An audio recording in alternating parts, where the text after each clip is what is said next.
Praise lord friends, ఈరోజు పరిశుద్ధాత్మ మనతో మాట్లాడుతున్న మాట ద్వితీయోపదేశకాండం 28వ అధ్యాయము 2వ వచనం 3వ వచనము. నీవు నీ దేవుడైన యెహోవా మాట వినిన ఎడల ఈ దీవెనలన్నీ నీ మీదకి వచ్చి నీకు ప్రాప్తించును. నువ్వు పట్టణంలో దీవించబడదువు, పొలంలో దీవించబడదువు, లోపలికి వెళ్ళినప్పుడు దీవించబడదు, బయటకు వెళ్ళినప్పుడు దీవించబడదువు.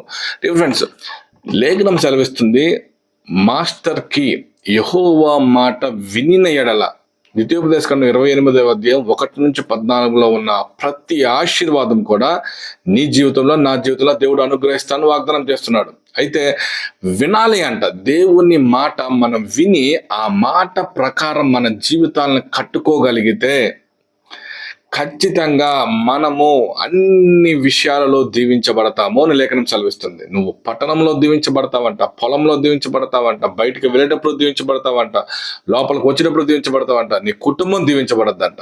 ఆమేన్.